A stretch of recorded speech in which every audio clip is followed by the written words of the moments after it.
Je ne comprendrai jamais pourquoi certaines personnes se permettent de poser des questions afin qu'on leur réponde gratuitement lorsqu'on est médium ou voyant, ou des personnes voilà, qui se permettent de vouloir des soins gratuits lorsqu'on est chaman, guérisseur, magnétiseur. Est-ce que ça viendrait à l'idée à ces personnes d'aller travailler gratuitement?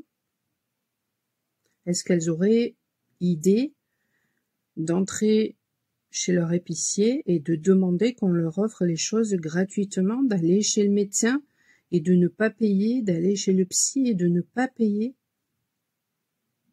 Et ce n'est pas parce que nous avons des capacités que nous devons en permanence répondre aux sollicitations des uns et des autres, et en plus le faire de façon gratuite.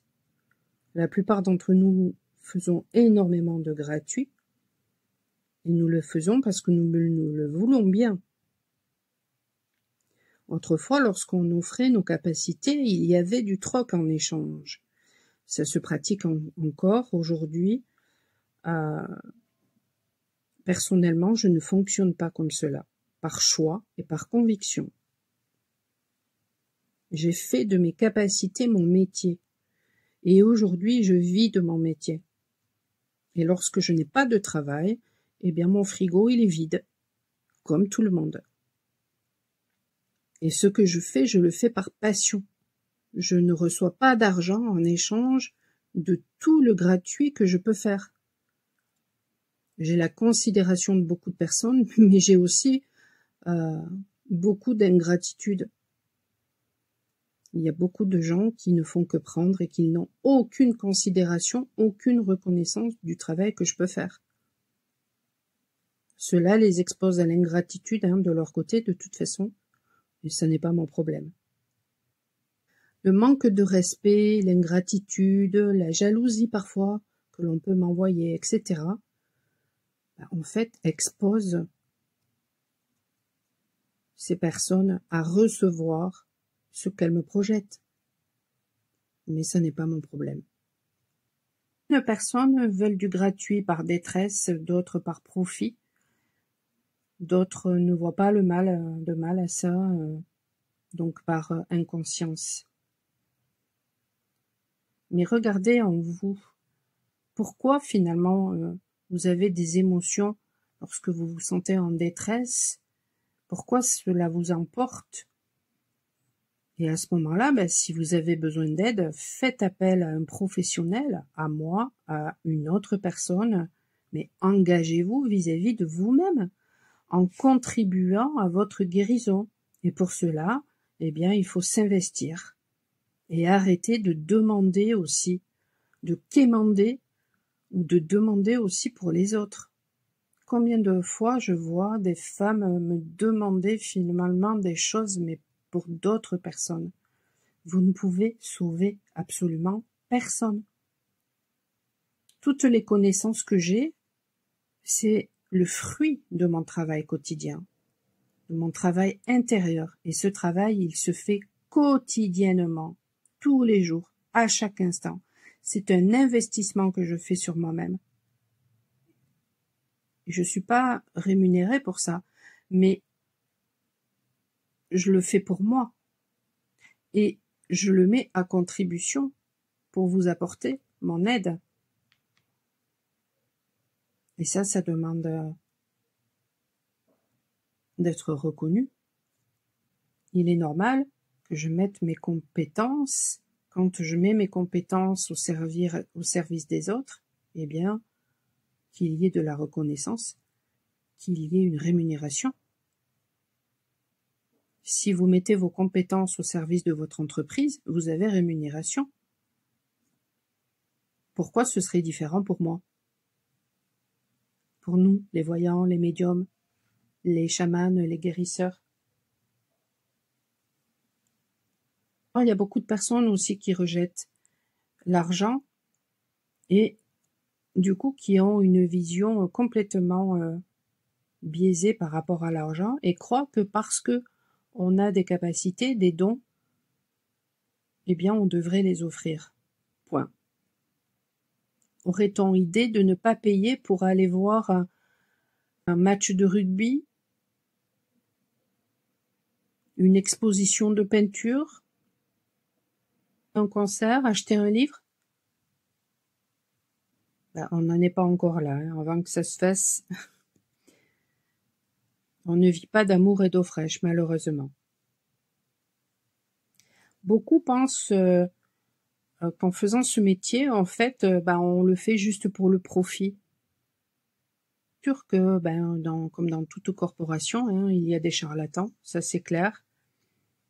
Mais en général, quand on fait ce métier-là, c'est souvent parce que on ressent comme un appel, on ressent que c'est ce que l'on doit faire, on est passionné, ça nous fait vibrer. Et puis parfois, pour les chamans, on n'a pas le choix, parce que on sait que sinon, si on ne suit pas la voie, ça nous serait fatal. Et il n'y a même pas de question à se poser par rapport à ça. Il est tout aussi respectable qu'un autre.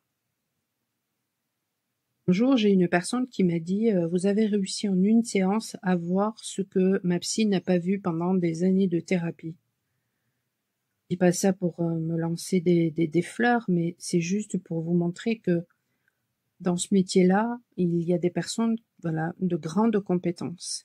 Et pourtant, ce ne sont pas des personnes qui ont des diplômes ou qui ont un bout de papier, une validation de l'État, des institutions.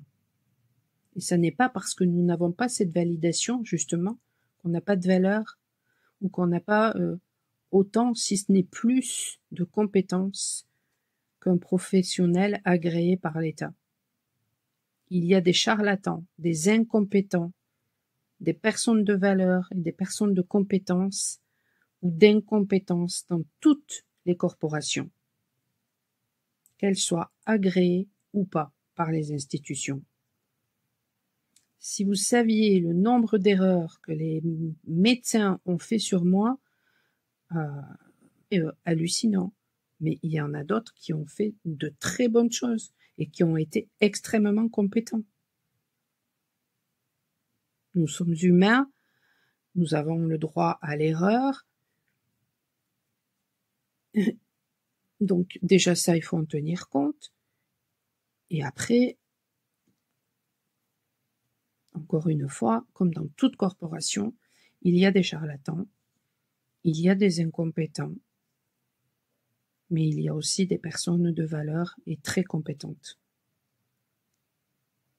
Ça vous est déjà arrivé, par exemple, dans un hôpital, de rencontrer un médecin ou une infirmière ou un infirmier et puis de vous dire « Mais qu'est-ce qu'il fout là, celui-là, il a rien à faire là-dedans ».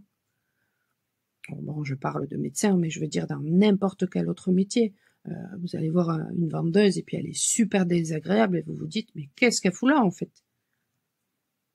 Et quand on en vient à faire un métier tel que le mien, en général, c'est parce que nous avons des capacités innées, certes, mais bien souvent elles ont été bloquées à un moment donné ou à un autre.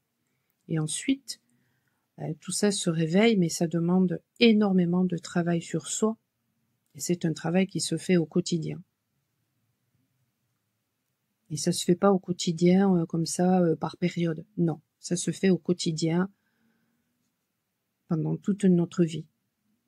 À partir du moment où ça se réveille, c'est toute notre vie. Parce que comme un sportif ou un musicien, nous avons besoin justement de travailler, de muscler finalement nos capacités. Mais ces capacités de médiumnité, ces capacités d'auto-guérison, nous les avons tous, absolument tout le monde les a. De plus, lorsque vous allez voir un professionnel et qui est compétent, si vous avez besoin de lui la fois prochaine, vous allez continuer à aller voir celui-là, vous n'allez pas en voir un autre. Dans notre corporation, c'est la même chose. Il y a des gens, qui, quand ils ont besoin de nous, c'est nous qui vont voir, c'est pas quelqu'un d'autre, parce qu'ils sont satisfaits du travail qu'on leur a fait. Et il y a d'autres personnes qui ne sont pas satisfaites, donc qui vont passer à une autre personne et puis ça leur conviendra davantage. Et il y a encore d'autres personnes qui vont aller voir 50 000 professionnels. En fait, elles disent vouloir faire le job, mais pas du tout. Elles ne veulent pas prendre leurs responsabilités. Donc, il n'y a jamais personne qui les convient. Et ça aussi, ça existe. Donc là, c'est à chacun, en fait, à prendre sa responsabilité. Parce que rejeter finalement la faute aux professionnels, pas justifié, c'est ou rejeter la faute à qui que ce soit d'ailleurs, hein, c'est s'exposer de toute façon à recevoir ce que l'on envoie. Il y a un autre point aussi finalement, moi qui me surprend à chaque fois, et je trouve que ça fait partie du non-respect, c'est le tutoiement. J'ai souvent face à moi des personnes qui se permettent de me tutoyer. Or, j'ai pas du tout de problème avec ça, hein. Je suis dans une région où on se tutoie très facilement. Néanmoins, en tant que professionnelle, jamais je ne tutoie. Mais il y a des personnes, voilà, qui se permettent de me tutoyer. Alors derrière ça, bien sûr, il y a des personnes, voilà, qui croient que parce qu'elles vont me tutoyer, je vais faire ami avec, hein, ou qu'elles vont recevoir de la reconnaissance en faisant croire qu'elles sont amies avec moi, alors que pas du tout. Non, je suis loin d'être dupe. Mais lorsque vous allez voir votre médecin, votre épicier, vous les tutoyez? Ça n'est pas parce qu'une personne elle est spirituelle, parce qu'elle est ouverte d'esprit, qu'on ne lui doit pas le respect. Or, lorsqu'on ne connaît pas une personne, l'usage, par respect, c'est de la vouvoyer. Alors après, voilà, j'ai peut-être des idées très arrêtées hein, par rapport à ça. J'ai 57 ans, bientôt. Moi, j'ai été élevée avec ces valeurs-là. Encore une fois, je n'ai pas de souci avec le tutoiement, mais je trouve que en tant que professionnel et client, c'est tout à fait normal d'être dans le vouvoiement en fait. Et à un moment donné, si ça doit basculer dans le tutoiement, ça se fera naturellement. Mais pourquoi vouloir forcer les choses? Donc la question que je pose, c'est de quel droit devrions-nous accepter, nous, voyants, nous, médiums, nous, guérisseurs, le non-respect? De quel droit?